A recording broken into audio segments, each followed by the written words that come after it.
አድማጮቼና ተመልካቾቼ ሰላም ለእናንተ ይሁን። ዛሬም እንግዲህ እንደተለመደው ለክርስቶስ ኢየሱስ ምጽአት እየተነጋገርን ነው። ማርቆስ 1:14 እና 15 መነሻችን ነው። ዘመኑ ተፈጸመ አለ ጌታ ኢየሱስ። ጌታ ኢየሱስ የሰበከውን ነው የምንሰብከው። ጌታ ኢየሱስ ያለውን ነው የምንለው እና ዘመኑ ተፈጸመ አለ። መንግስተ ሰማይ ቀርባለች። ሁለት ነገር፣ ስለዚህ ንስሐ ግቡ በወንጌልም እመኑ ብሎ ምን ሊሆን እንዳለና የሰው ድርሻ ምን እንደሆነ ጌታ ኢየሱስ በተናገረው መሰረት ስለ መጨረሻው ዘመንና በክፍል 1 ማቴዎስ 24ን አንብበን የመምጣትና የመጨረሻው ዘመን ምልክቱ ምንድነው ብለው ቃል በቃል ስለጠየቁት ምልክቶቹን አወራን። አልደግመውም። በዳንኤል ዘመን የነበረውን ጌታ ኢየሱስ የተናገረው ምልክቶች፣ በኖህ ዘመን የሆነው፣ በሎጥ ዘመን የሆነው፣ መጥምቁ ዮሐንስ የተናገረው፣ ወዳጆቼ ጳውሎስ የተናገረው ምልክቶች ተናግረን በክፍል 1 እንደገና ደግሞ በክፍል 2 ደግሞ በአዲስ ኪዳንና በብሉይ ኪዳን ስለ መጨረሻው ዘመን የተጠቀሱ ምሳሌዎች 10 ቆነጃጅት፣ 5 ልባም፣ 5 ሰነፍ፣ ቤቱን በአለት ላይ የሰራው፣ ቤቱን ወዳጆቼ ባሸዋ ላይ የሰራው፣ በጌታ ቀኝ እና ግራ የተሰቀሉት፣ ለፍርድ ስትመጣ አስበኝ እንዳለው በጣም ብዙዎችን ምልክቶቹን አየን። በግራው ባሉት ፍየሎችና በቀኝ ባሉት በጎች ልዩነት እንዴት እንደመጣ አየን። ይሄ ሁሉ ምሳሌ ነው። በብሉይ ኪዳን ምሳሌ ነበረ፣ በአዲስ ኪዳን ምሳሌ እንደሆነ እነሱን አየን እና ምልክቶቹ አመላካቾች ናቸው። አሁን ይሄን እያልን ያለነው ወዳጆቼ ትኩረታችን ሰዎች ንስሐ ገብተው በወንጌል እንዲያምኑ ነው። ምክንያቱም ጌታ ኢየሱስ እንዲህ ነው ያለው፣ ዘመኑ ተፈጸመ መንግስተ ሰማይ ቀርባለችና ንስሐ ግቡ። ዓላማ አለው። ዕውቀት ብቻ አይደለም፣ ግብ አለው። የሰው ድርሻ አለው። ምንድነው የሰው ድርሻ? ንስሐ መግባት፣ በክርስቶስ ማመን፣ መንግስተ ሰማይ መግባት። እሱ ነው ወዳጆች። አሁን በክፍል 3 የምናየው የክርስቶስ ኢየሱስ ዳግም ምጽአት ዓላማ ምንድነው? እሺ ምልክቶቹን አየን። የሚመጣበትን ሁኔታ ደግሞ እናያለን። በጣም ብዙ ማዕቀፎች አሉት። ኢየሱስ ክርስቶስ ለምን ይመጣል ወዳጅ? ምን ሊያደርግ ይመጣል ኢየሱስ ክርስቶስ? እሱን ነው የምናየው። ከዛ በፊት ግን ምልክቶቹን እንዳየን ወዳጆቼ ከመጽሐፍ ቅዱስ ውጪ ስለ መጨረሻው ዘመን ሳስብ ብዙ ሰዎች ምሳሌ ያደረጓቸው፣ እኔም ምሳሌ የማደርጋቸውን ነገሮች ልንገራቸው። ዘመኑ ተፈጸመ አይደል ያለው ጌታ ኢየሱስ? የመምጣትና የመጨረሻው ዘመን ምልክቱ ምንድነው አይደለም ያሉት ወዳጆቼ? በአዲስ ኪዳን የሚሆነው በብሉይ ኪዳን የሚሆነው ምሳሌ ነገራቸው። ነገር ግን ብዙዎቻችን እንዲገባን የፈተና ሕግ አለ። ለፈተና የሚሰጥ ደቂቃ አለ። ፈታኝ አለ። አንዳንዶቻችን ላብላብ እያለን እንፈተናለን ወዳጆች። በጣም ብዙ ነው። ብዙ ድራማ ታያላችሁ። ፈተና ጭንቅ ነው እና ዞሮ ፈታኙ ሰዓት አለ፣ ይነገራል። ያ ሰዓት ፈተናው ላይ ይጻፋል። 45 ደቂቃ ነው፣ 30 ደቂቃ ነው፣ 1 ሰዓት ነው፣ ይጻፋል ሰዓቱ። ዘመኑ ተፈጸመ ያለው ጌታ ኢየሱስ እና ጀምሩ ይባላል። አሁን ተማሪው በሙሉ ይጀምራል። ጸጥ ረጭ ይላል። መነጋገር ክልክል ነው። መተያየት ክልክል ነው ወዳጆቼ። ሰዓቱን ያያል። 15 ደቂቃ ቀርቷችኋል ይላል። ይሰራሉ። ይርበተበታል አንዳንዱ። ያለፈውን ፈተና ይሰራል አንዳንዱ እና 5 ደቂቃ ቀራችሁ ይላል ወዳጆቼ።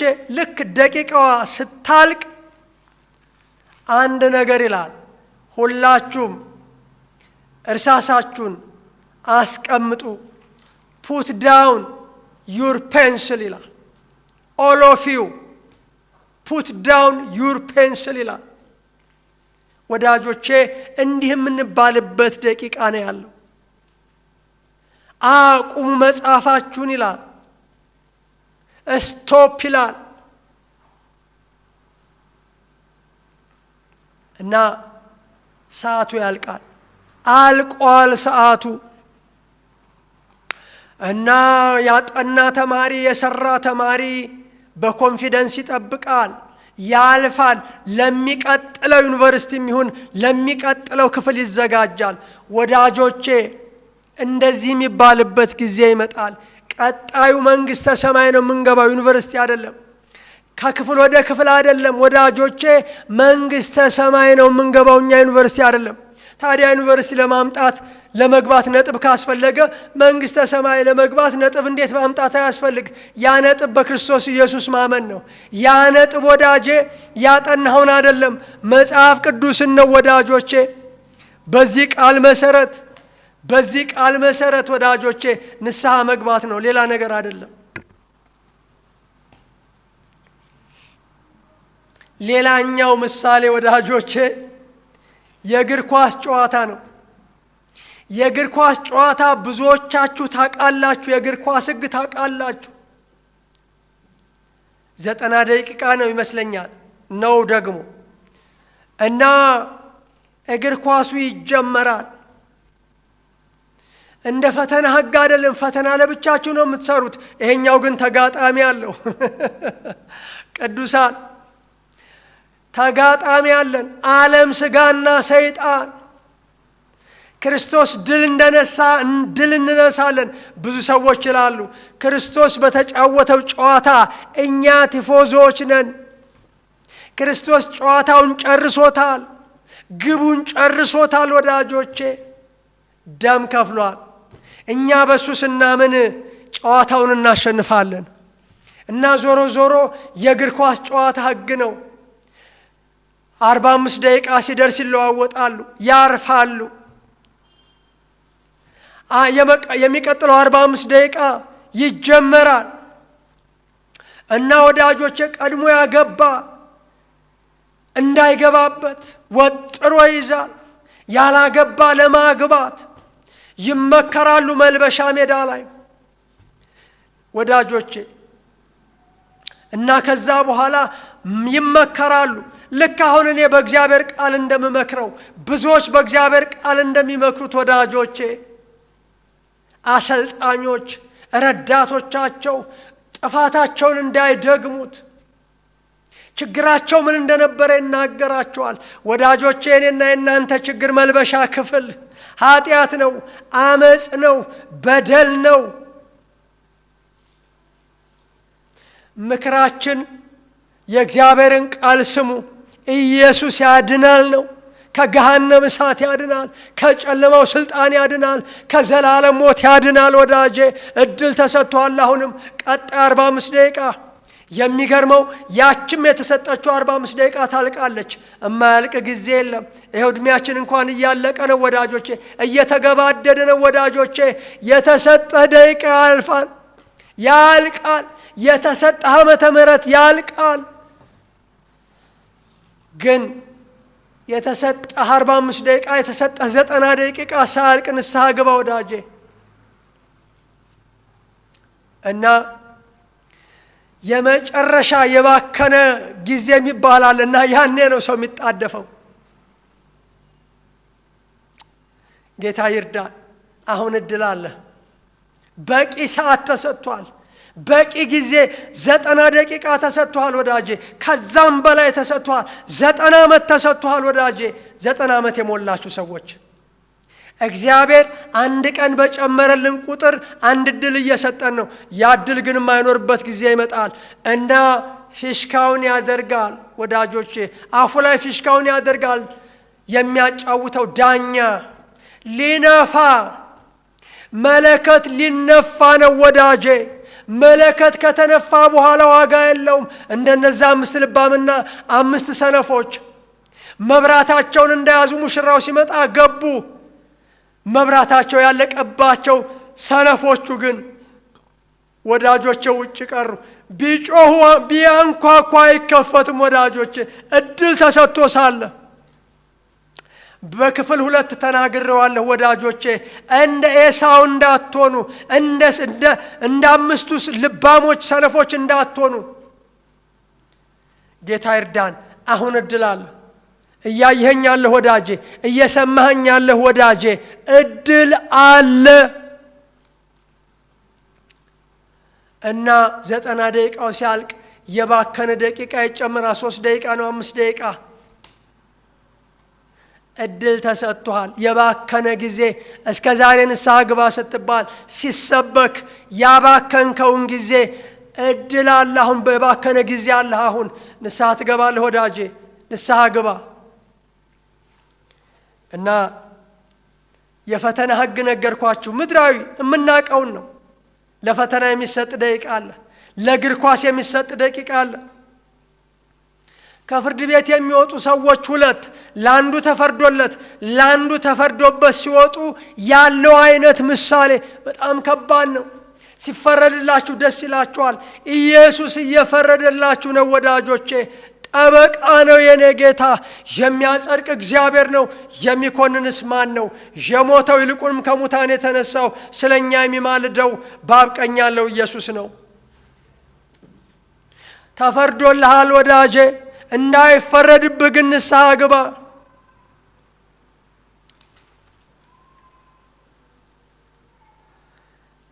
ሌላኛውና የመጨረሻው ምድራዊ ምሳሌ ነው እየነገርኳችሁ ያለሁት።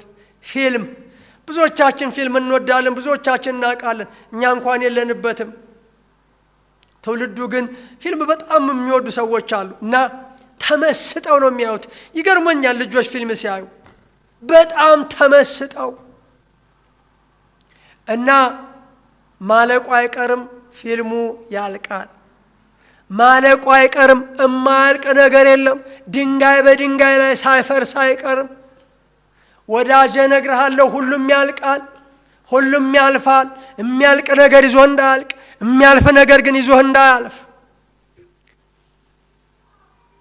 እና የፊልሙ ጊዜ ያልቃል። መጨረሻ ላይ የሚመጣ ነገር አለ ታውቃላችሁ። እና ጽሑፍ ይመጣል ይመጣል ይመጣል ይመጣል።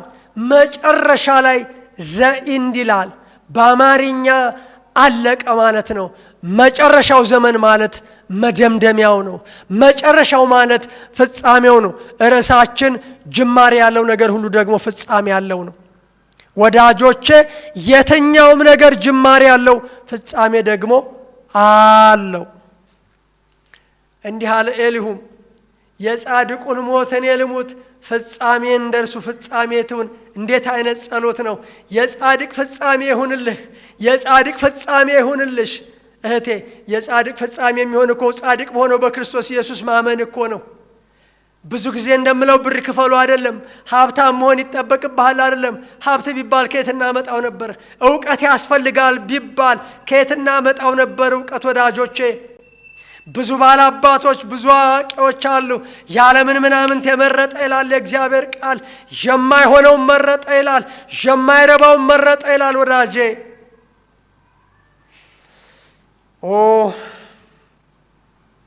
እና ዘኢንድ ይላል ፊልሙ። በፈተና ሕግ ነገርኳችሁ። የፈተና ሰዓት ያልቃል፣ የእግር ኳስ ሰዓት ያልቃል፣ የፊልም ሰዓት ያልቃል። ዘኢንድ ይላል። መጨረሻው ነው። የክርስቶስ ኢየሱስ ምጽአት መጨረሻው ነው፣ መደምደሚያው ነው፣ ማጠናቀቂያው ነው ወዳጄ። ግን ክርስቶስ ለምን ይመጣል? በክፍል 1 ተነጋግረናል። ሐዋርያት ሥራ ምዕራፍ 1 ላይ እንዲሁ ሲሄድ እንዳያችሁት እንዲሁ ይመጣል። ዮሐንስ 14 ከቁጥር 1 ጀምሮ ሁለተኛ እመጣለሁ፣ እወስዳችኋለሁ፣ በአባቴ መኑ፣ በእኔም ደግሞ መኑ፣ ስፍራ ላዘጋጅላችሁ እሄዳለሁ እንዳለ ስፍራ እያዘጋጀ እንደሆነ ሁለተኛ እንደሚመጣ ተነጋግረናል። ግን ክርስቶስ ለምን ይመጣል? ዓላማው እሱ ነዋ። ቁም ነገሩ እሱ ነዋ። እውቀት ብቻ አይደለማ።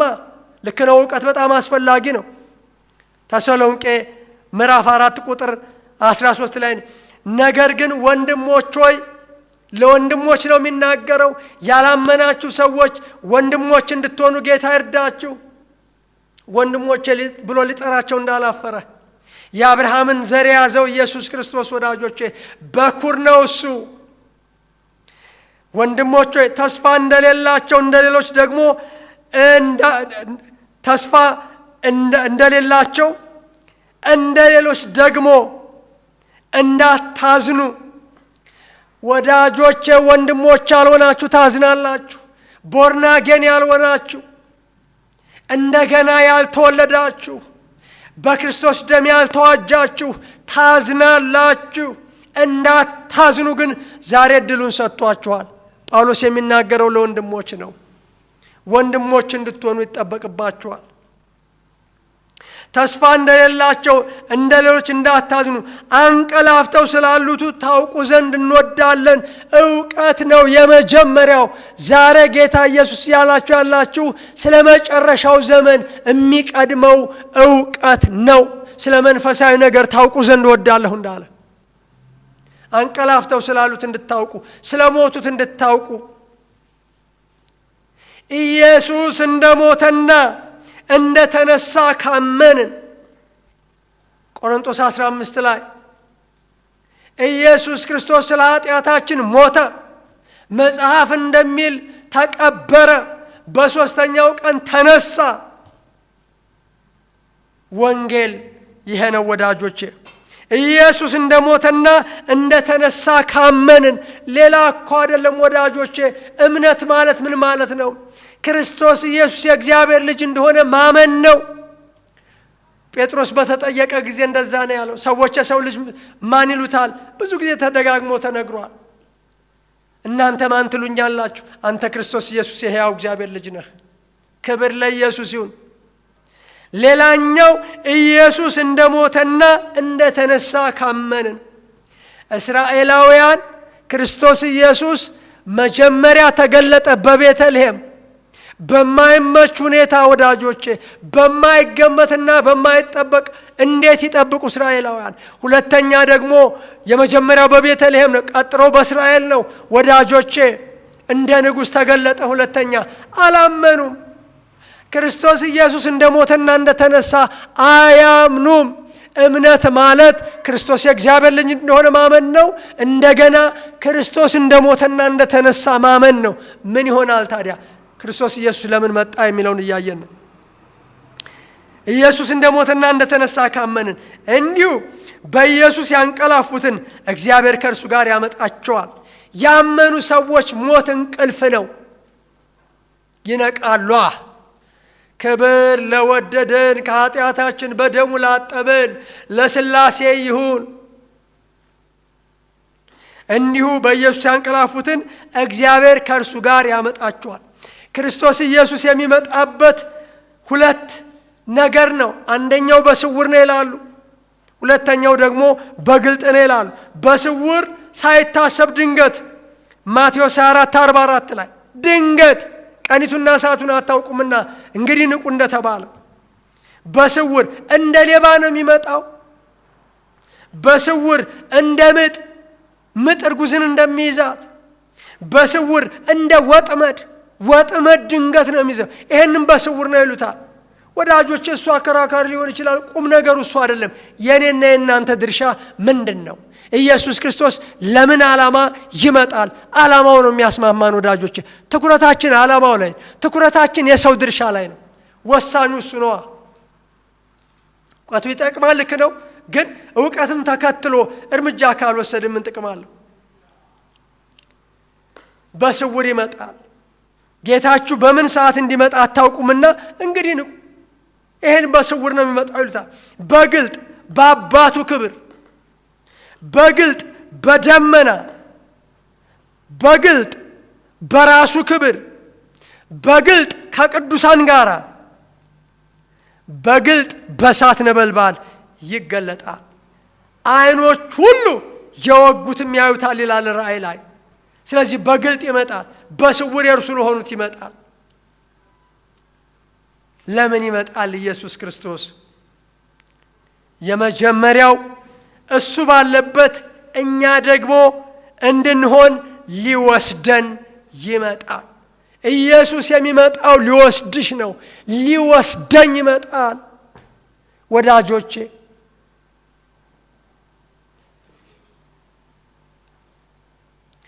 ዮሐንስ 14:1 ላይ ሌላኛው ኢየሱስ ለምን ይመጣል? በቅጽበት ዓይን ወዳጆቼ የመምጣቱ ዓላማ እንድንነጠቅ ነው። መነጠቅ ማለት በክፍል 1 ላይ ተናግሬያለሁ። ጌታ ኢየሱስ ስለመነጠቅ ሲያወራ ምን ይላል? ወደ እኔ የመጣውን ወደ ውጭ አላውጣውም፣ ማንም አይነጥቃቸውም ከእጄ ይላል። ባለፈው በምሳሌ ተናግሬያለሁ። ይሄን ሞባይል ሌባ ጥሩ አይደለም። በዚሁ አጋጣሚ ሌቦች ንስሐ ግቡ። በፍቅር ነው፣ በትህትና ነው ወዳጆቼ። እና በኃይል ነው የሚነጥቁት። ማንም አይነጥቃቸውም ያለው ለዚህ ነው። እህቴ በጌታ ከሆንሽ መከራ አይነጥቅሽም፣ ፈተና አይነጥቅሽም። ወደሽ አትሂጂ እንጂ እንነጠቃለን። አንዱ ክርስቶስ ኢየሱስ ሲመጣ የሚሆነው ይሄ ነው ወዳጆች። ዓላማውን ነው እየተነጋገርን ያለን። ንጥቀት በፊት ነው፣ ንጥቀት በኋላ ነው፣ ራሱን የቻለ ነገር ሊሆን ይችላል። ግን እንነጠቃለን። ንጥቀት አንዱ ትምህርት ነው። የጌታ የበጉ ሰርግ ራት አንዱ ትምህርት ነው።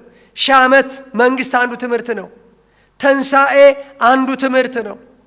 ፍርድ ሌላኛው የመጨረሻው ዘመን ትምህርት ነው። አዲስ ሰማይና አዲስ ምድር ሌላኛው ትምህርት ነው። አሁን እያየን ያለነው ክርስቶስ ኢየሱስ ለምን ይመጣል? ዓላማው ለምንድን ነው? እሱ ባለበት እኛ እንድንሆን አንድ ቀን ከኢየሱስ ጋር እንሆናለን። የእግዚአብሔር ድንኳን በሰዎች መካከል ነው ይላል።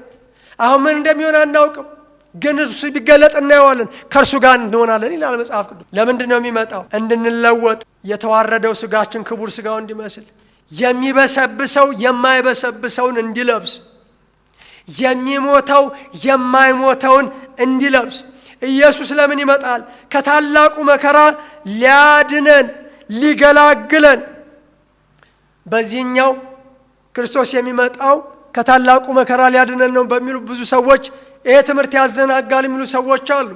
በመጨረሻው ዘመን ላይ በክርስቶስ ምጽአት ላይ ፕሪሚሊኒያሊዝም፣ ኤሚሊኒያሊዝም፣ አንቲሚሊኒያሊዝም፣ ቅድመ ታላቁ መከራ፣ ድህረ ታላቁ መከራ፣ በመካከለኛው በመከራው መካከል፣ በ3 ዓመት ተኩል መካከል የሚሉ ብዙ ነገሮች አሉ። ወዳጆቼ ጥሩ ነው፣ እሱን ተንትኖ አብራርቶ ይጠቅማል። ግን እኔ የማምነው በሰው ድርሻ ነው። በክርስቶስ ኢየሱስ ምጽአት ዓላማ ላይ ነው ማተኩረው። ለምን ይመጣል? ከታላቁ መከራ ሊያድነን። አንደኛ ተሰሎንቄ 1:10 ላይ ከሚመጣው ቁጣ የሚያድነን ይላል። ራእይ 3:10 የትዕግስቴን ቃል ስለጠበቅ ይላል። አንደኛ ተሰሎንቄ 1:10 እንዲህ ይላል ወዳጆቼ፣ እነርሱ ራሳቸው ወደ እናንተ መግባታችን እንዴት እንደነበረ ስለ እኛ ይናገራሉና ለሕያውና 1 ለእውነተኛ አምላክ 2 ታገለግሉ ዘንድ ከሙታንም ያስነሳውን ልጁን እርሱንም ኢየሱስን ከሚመጣው ቁጣ የሚያድነንን። ይሄ ከታላቁ መከራ የሚያድነን ነው የሚለው።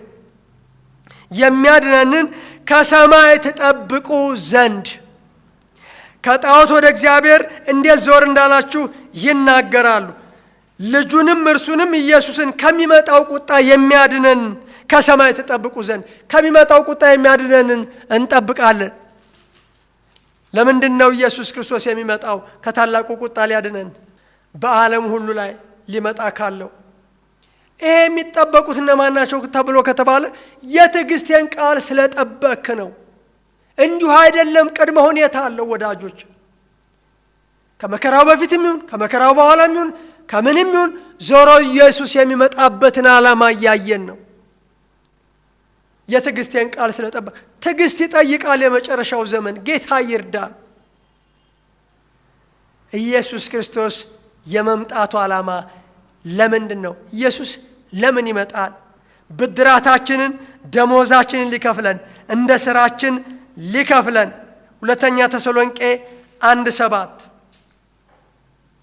ጌታ ኢየሱስ ደስ ይላል ከስልጣኑ መላእክት ጋር። ስለ ክርስቶስ ምጽአት አይደል እያወራን ያለ ነው። ጌታ ኢየሱስ ከስልጣኑ መላእክት ጋር ከሰማይ በእሳት ነበልባል ሲገለጥ፣ ኢየሱስ ይገለጣል።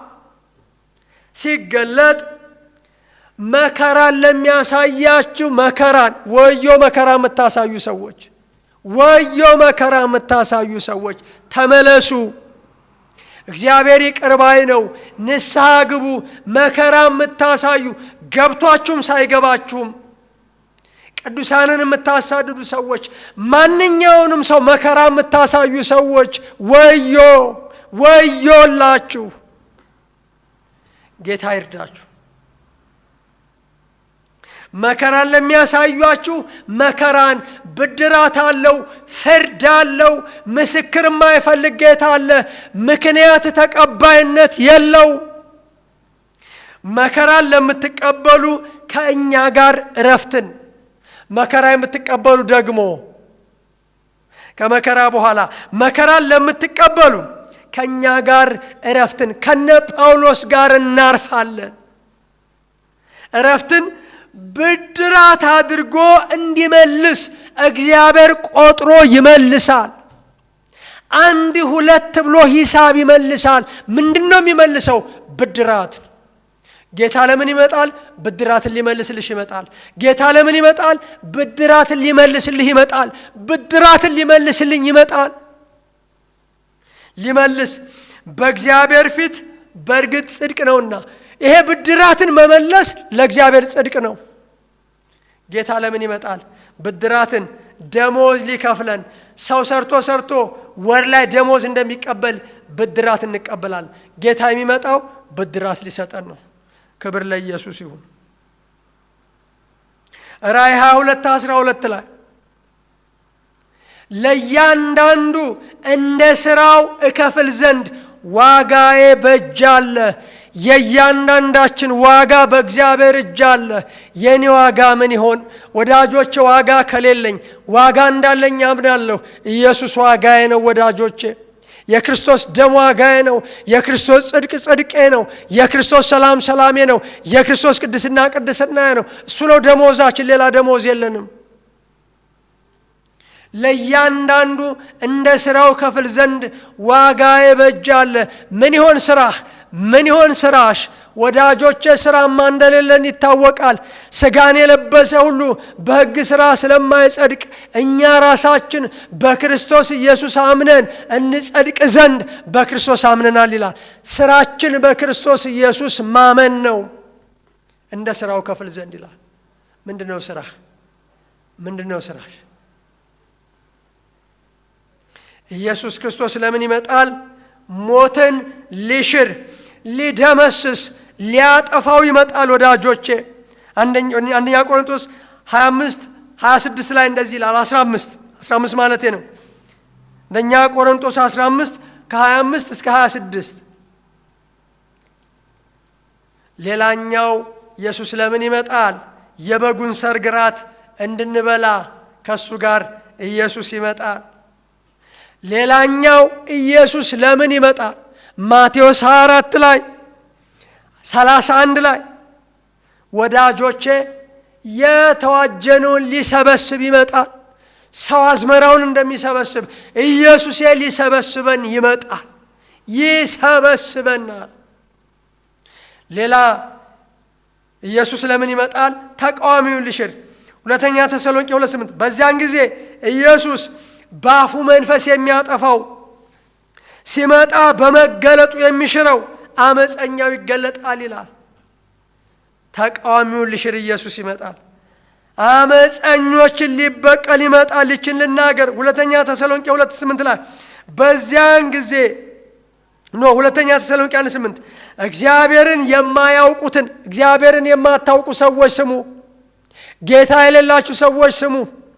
እግዚአብሔርን የማያውቁትን ለጌታችንም ለኢየሱስ ክርስቶስ ወንጌል የማይታዘዙትን ለወንጌል ታዘዙ ባካችሁ። ዛሬ ምን ያደርጋቸዋል? የማይታዘዙትን ይበቀላል። በምን ይበቀላል? ገሃነመ እሳት በመጣል ይበቀላል።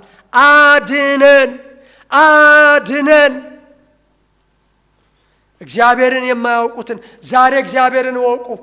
ጌታ ኢየሱስ እንዲህ አላት፣ ማን መሆኑን ብታውቂ ኖር ውሃ ጠጭኝ የሚልሽ። ክርስትና እግዚአብሔርን ማወቅ ነው። ኢየሱስን ማወቅ ነው። መንፈስ ቅዱስን ማወቅ ነው። ዮሐንስ 17:3 ላይ አንተንና የላከውን ኢየሱስን ማወቅ ይህች የዘላለም እውቀት ናት። አሁን ድካማችንና ጥረታችን ኢየሱስን እንድታውቁ ነው፣ ቃሉን እንድታውቁ ነው። አታውቁምና ትስታችሁ ስለሚል ወዳጆቼ ጳውሎስ እንዲህ አለ፣ ኢየሱስን እንዲያውቁ እጋደላለሁ አለ። አሁን የምንጮኸው አሁን የምንጋደለው ኢየሱስን እንድታውቁ ነው። ፍጹም ሰው ፍጹም አምላክ መሆኑን እንድታውቁ ነው። በሱ ስታምኑ የዘላለም ሕይወት እንዳላችሁ ታውቁ ዘንድ ነው። የዘላለም ሕይወት እንዳላችሁ ታውቁ ዘንድ ይላል።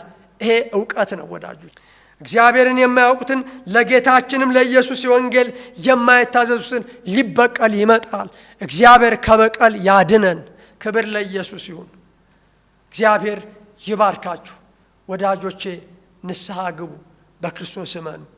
ኢየሱስ ክርስቶስ ይመጣል። ለምን ይመጣል? ብዙ ነገር አወራ። ክብር ለኢየሱስ ይሁን።